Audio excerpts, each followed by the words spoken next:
Hai. Ya, kenalin, saya Karin dari MRI 167161115. Nah, di video kali ini saya akan menjelaskan tentang identitas dari mahasiswa.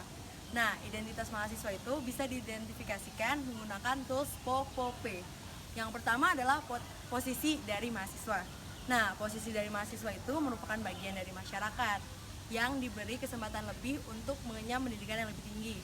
Nah, karena dia diberi kesempatan lebih itu, makanya mahasiswa tuh harus bisa berkomunikasi dengan masyarakat untuk mengetahui kondisi dari masyarakat dan memiliki empati pada masyarakat itu sendiri. Nah, yang kedua adalah potensi.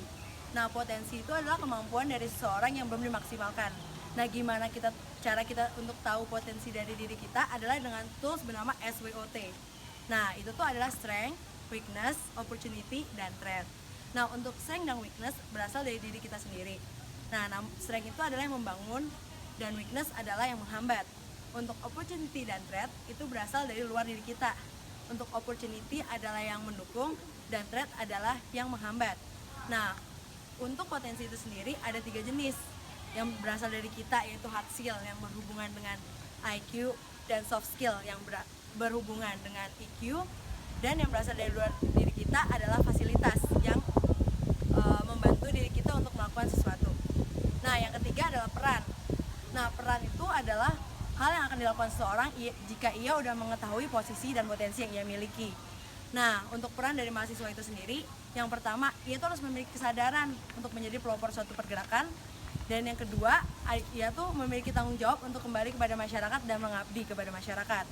Lalu, selain itu dia juga harus bisa mengusahakan solusi untuk menyelesaikan permasalahan dari bangsa. Nah, kenapa dia memiliki peran seperti itu? Karena mahasiswa itu memiliki modal, ada 4 modal, yaitu yang pertama adalah memiliki pendidikan yang tinggi, yang kedua yaitu memiliki semangat, yang ketiga memiliki banyak waktu, dan yang keempat tentunya memiliki banyak relasi. Nah, sekian dulu dari saya tentang identitas mahasiswa. Sekarang akan dilanjutkan oleh teman saya. Terima kasih. Ya, saya Jeremy Nathaniel Gunawan dari MRI, NIM saya 167163344. Pada kesempatan kali ini, saya akan menjelaskan tentang 7 budaya kampus. Budaya kampus yang pertama ada integritas, di mana integritas itu adalah apa yang kita ucapkan sesuai dengan apa yang kita lakukan. Lalu yang kedua adalah berhimpun, di mana kita berkumpul bersama-sama, saling bertukar pikiran untuk menyelesaikan masalah-masalah yang ada. Lalu yang ketiga adalah peduli lingkungan, di mana kita melakukan gerakan-gerakan hijau yang peduli lingkungan dan juga cinta lingkungan kita. Lalu yang keempat ada kajian, budaya kajian, di mana dalam budaya kajian ini kita saling berdiskusi untuk masalah-masalah yang ada di sekitar kita. Selain itu juga peduli terhadap isu-isu dan juga meneliti isu-isu tersebut. Lalu yang kelima ada kritis solutif, di mana kita berpikir secara kritis terhadap masalah-masalah yang ada di sekitar kita, lalu juga selain itu memberikan solusinya. Lalu yang keenam ada berkarya, di mana kita berinovasi dan juga menghasilkan karya-karya yang bisa berguna untuk masyarakat. Lalu yang ketujuh ada apresiasi, di mana pada apresiasi ini kita selalu mengapresiasi dan juga memuji usaha-usaha yang telah dilakukan oleh orang lain. Itu 7 budaya kampus, dan selanjutnya presentasi ini akan dilanjutkan oleh rekan saya.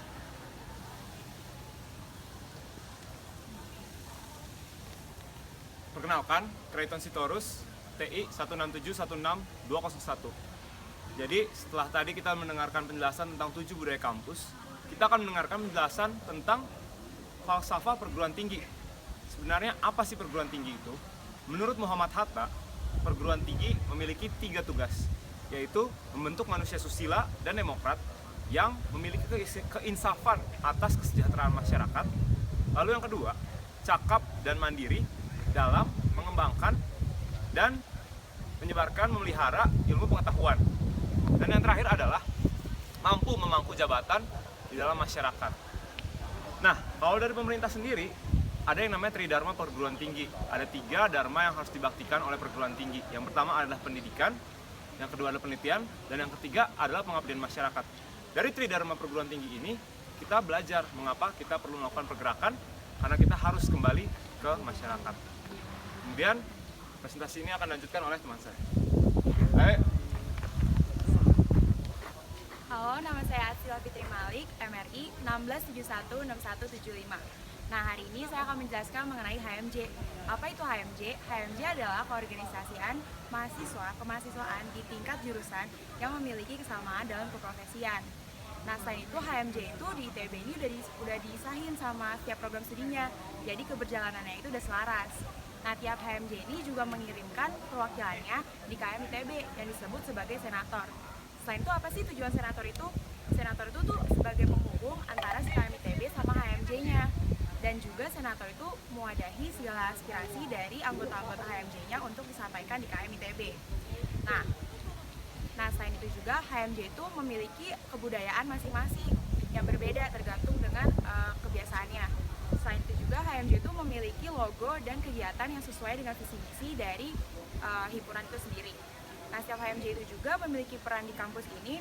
Selain mengirimkan senator seperti yang tadi saya bilang, juga ikut serta dalam 6 gerakan KM ITB. Nah, sebagai contoh HMJ itu kegiatannya apa aja?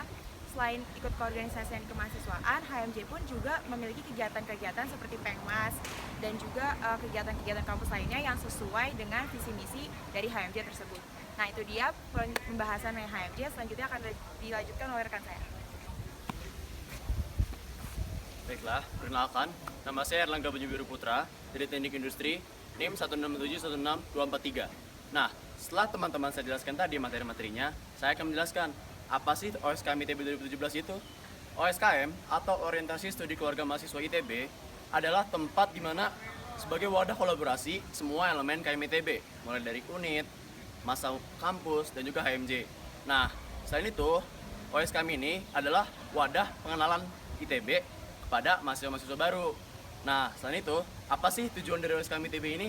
Nah, harapannya nih teman-teman, OSKM ITB ini akan mewujudkan mahasiswa-mahasiswa baru untuk semangat dalam nilai yang digarapnya. Nah, tahun ini OSKM ITB 2017 membawa nilai Mozaik Pergerakan untuk Indonesia dengan visinya yaitu mewujudkan mozaik pergerakan untuk Indonesia. Nah, mozaik pergerakan dimaksud di sini di mana mahasiswa baru dapat berperan dalam bidang karya, sosial masyarakat, dan sosial politik. Di mana kita tahu teman-teman bahwa hanya satu pergerakan kecil, namun jika dilakukan bersama-sama sebagai mahasiswa akan menimbulkan dampak yang besar. Nah, itulah nilai dan semangat yang harusnya kita mahasiswa bawa dalam kehidupan kita di kampus. Sekian penjelasan dari kami, kurang lebihnya mohon maaf. Terima kasih, semoga materinya bermanfaat. Yeay.